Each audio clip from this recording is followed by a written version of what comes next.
which my Father has given me, John 18:11, shall I not drink it? Peter saw Judas and the soldiers, and he took out his sword to defend his master. Jesus saw the Father. The mailman was Judas Iscariot, agreed. But the cup came from the Father. That's what he saw. Imagine a betrayal where he's going to be handed over to be crucified. That betrayal, that cup. He said, I'm not worried. I don't look at the mailman. I look at the one who sent it. My Father in heaven sent it. It doesn't matter to me who the mailman is, what he looks like, or whether he hates me or loves me. Makes absolutely no difference. When you get a letter from your loved one, you don't care what the mailman looks like, right? That's how it is. That's how Jesus was. It doesn't matter what the mailman looked like. It came from my Father. I'm going to drink it. There may be bitterness in the cup which the Father gives, but there won't be any poison in it, that's for sure. The cup which the devil gives you will be sweet, but there'll be poison in it. So I see there in all those situations, he never saw people, he saw the Father. He lived in the Father's presence. And he's my forerunner, he's your forerunner. He's given us an example how we are to live on this earth in all the situations we face. I have set the Lord always before me. And because I've set the Lord always before me, the rest of that verse, Acts 2 and verse 28 says, he's also at my right hand. Acts 2:25. I shall not be moved. It's a quotation from Psalm 16, because in his presence, verse 28, there's fullness of joy. So in that difficult situation, there was fullness of joy only for one reason, that he saw the Father. And that's very often what we do not see. We see people. We are all familiar with this very well-known verse in Matthew 5, verse 8. Blessed are the pure in heart. What's the rest of the verse? They shall see God. What does that mean? Does it mean that one day I will see him? That's also true.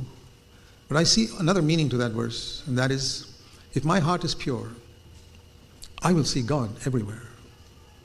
There can be a Pilate or a Judas Iscariot or soldiers, or I don't see them.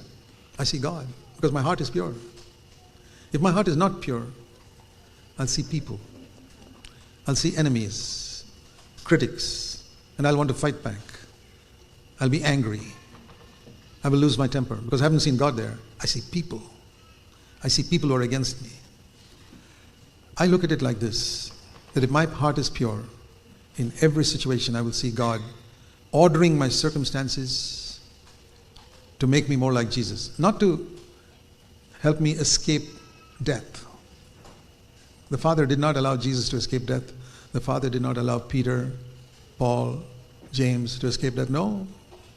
He allowed almost all his apostles to become martyrs, and many, many more in the history of 2,000 years of Christianity. Godly men.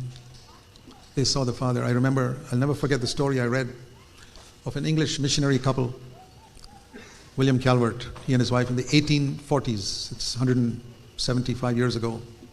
They left England on a sailing ship to go to the Fiji Islands in the Pacific to preach the gospel to the cannibals of that island. In those days, there were cannibals there. And they went in the sailing ship. They just told the captain, "We'll take us to the Fiji Islands." And when they reached the Fiji Islands, the captain said to this young couple, he was 25 years old, William Calvert and his wife, he said, "What are you going here for?" He says, "We're going here to tell them about Jesus." And the captain said, "You will die." And he replied, William Calvert replied, "We died before we got onto the ship." I'll never forget that answer. We died before we boarded the ship. That's the way we are to live. When we have died in Christ, the world doesn't hold any more threats for us. We've already died. And now it's no longer I, but Christ that lives in us. So it's a wonderful thing to live in this way. And the devil has no power over us. Do you know that it is God's will that Satan should not have power over you or the members of your family or any part of your life?